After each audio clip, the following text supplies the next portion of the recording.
Assalamualaikum warahmatullahi wabarakatuh. Hari ini saya nak buat ulasan perlawanan di antara Selangor versus PDRM, yang mana Selangor kalah 2-1 kepada PDRM dalam saingan Piala Malaysia Second Leg. Tetapi dengan kekalahan tersebut, Selangor masih lagi layak ke peringkat seterusnya lah dengan agregat.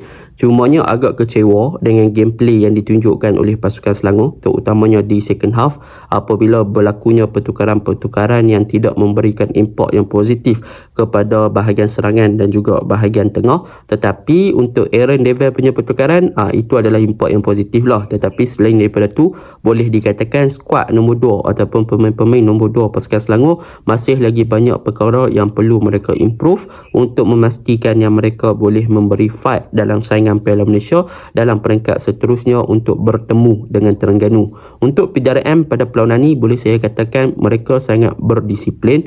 Mereka elakkan daripada buat simple-simple mistake dan mereka lebih bermain secara direct, dan mereka terus melakukan pressing forward di bahagian hadapan dalam 15 ke 10 minit yang terakhir untuk memastikan yang pemain-pemain Selangor di bahagian backline melakukan kesilapan, dan hasilnya pressing mereka berjaya untuk dapatkan bola akibat kehilangan bola daripada Yazan Al-Arab, yang mana Bruno Suzuki melakukan pressing ke arah beliau dan merampas bola dan melakukan serangan terus ke arah gawang Selangor dan membuat satu hantaran ke dalam di box, tetapi tak menjumpai pemain PDRM pun sebaliknya menjumpai Haris Saikal yang menjaringkan gol sendiri. So akibat daripada kesilapan mudah daripada pertahanan menyebabkan Selangor dihukum, dan kalau kita lihat pun dua gol yang dijaringkan oleh pasukan PDRM adalah disebabkan kelemahan daripada bahagian pertahanan itu sendiri. Jadi tanpa membuang masa, mari kita masuk ke dalam ulasan perlawanan. Untuk ulasan perlawanan kali ini, saya akan mulakan dengan pasukan Selangor.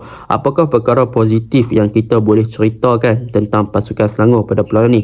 Perkara positif yang kita boleh ceritakan tentang pasukan Selangor pada perlawanan ini adalah mengenai mereka punya first half, iaitu gandingan antara Nur Rawabdeh dan juga Yohandri Orozco ataupun Orozco lah. Untuk game ni boleh saya katakan Rawabdeh bermain lebih kepada single pivot, dan kalau kita lihat apa yang diberikan oleh Rawabdeh adalah sangat dominan di bahagian tengah, terutamanya daripada segi dia punya positioning dan juga daripada segi dia punya hantaran dan juga vision yang bagus. Dan kalau kita boleh lihat, gol tunggal perlawanan oleh pasukan Selangor adalah berpunca daripada pergerakan yang dilakukan oleh Rawabdeh dalam membebaskan dan juga mencari Orozco yang membuat larian untuk melepaskan diri daripada offside trap yang dilakukan oleh pasukan PDRM, yang mana waktu tu pasukan PDRM cuba buat offside trap, tak menjadi. Orozco berjaya lepas dan hantaran yang tepat daripada Nur yang nampak Orozco buat larian tersebut dan berjaya disudahkan dengan sangat baiklah oleh Orozco. Orozco pula kalau kita lihat daripada segi positioning, on time running, dia punya ball control dan juga finishing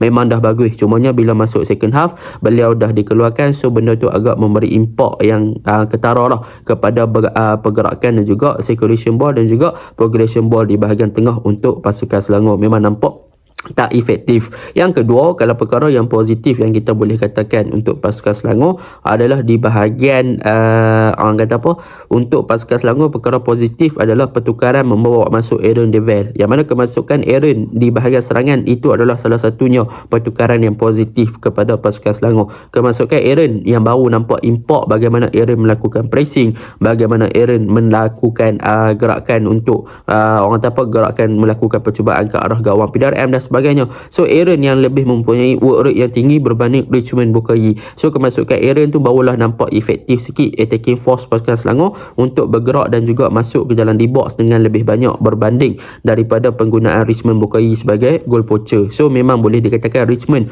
berada di bawah Bilopa. Kalau nak compare to Aaron, memang Aaron is another breed lah, memang different player dan dia adalah player yang sangat bagus. Dan untuk game ni juga, yang ketiga, kalau kita lihat daripada segi penggunaan Mukairi Ajmal, boleh dikatakan Mukairi Ajmal diletakkan lebih fleksibel, dia main kiri, tengah dan juga kanan. Dan untuk game ni boleh dikatakan Mukairi Ajmal banyak menggerakkan bola secara individual play, tetapi nak buat macam mana sebab tak ada supporting daripada bahagian tengah, even daripada bahagian serangan iaitu Richmond, memang lebih kepada pergerakan secara solo lah. Dan kalau benda yang menarik saya tengok daripada Mukairi pada perlawanan ni adalah daripada segi dia punya work rate dan juga daripada dia punya skillful play lah, yang mana kita boleh nampak ada beberapa gerakan skill yang dilakukan oleh Mukairi. Tetapi Dan daripada segi team play, dia isolated, dia banyak bergerak secara solo disebabkan tak ada supporting yang banyak untuk dia buka ruang dan juga untuk dia open game. So tak boleh nak salahkan dia 100%, dia lebih kepada directness sahaja game ni, sebab bahagian tengah tak berapa nak memberi support kepada dia akibat daripada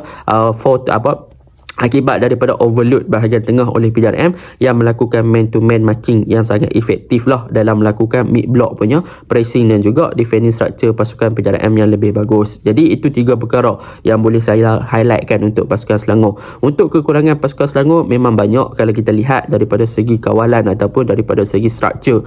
Ketika mereka build up, mereka sangat-sangat build up dengan penggunaan daripada back 2 untuk game ni, obviously, sebab mereka lebih kepada untuk bermain secara ofensif ataupun bermain dengan secara terbuka daripada penggunaan Quentin Cheng ataupun Fazli Mazlan ataupun Kuzaimi PE di second half lah. Dan kalau kita lihat penggunaan Yazan Al-Arab dan juga Haris Saikan, mereka bermain dengan sangat tinggi high line, yang mana mereka bermain di kawasan tengah, garisan tengah ataupun half line, yang menyebabkan mereka dengan mudah senang kena counter. Jadi kita boleh tengok gol pertama daripada PJRM adalah salah satu punca daripada kesilapan pasukan Selangor yang bermain dengan high line, yang mana high line ni bukannya tak bagus main, boleh main, tapi dia akan memberi impak yang agak ketara kalau pasukan agak kurang daripada segi transition ataupun daripada segi recovery phase balik untuk turun kepada posisi asal sewaktu kena counter. So PJRM berjaya untuk exploit kawasan yang terdedah tersebut dengan hantaran di belakang pertahanan. So benda tu menyebabkan pasukan PJRM berjaya menjadikan gol melalui Nabil Lapti, yang mana Uci Akbar berjaya lepasi offside trap dan highline pasukan Selangor tu dan dihukum. Dan yang kedua, pasukan Selangor pun mereka punya kelemahan di bahagian defend, yang mana mereka lambat untuk release ball, yang mana mereka kena pressing untuk gol kedua. So benda tu memang obviously lah defend punya kesilapan daripada Yazan Al-Arab.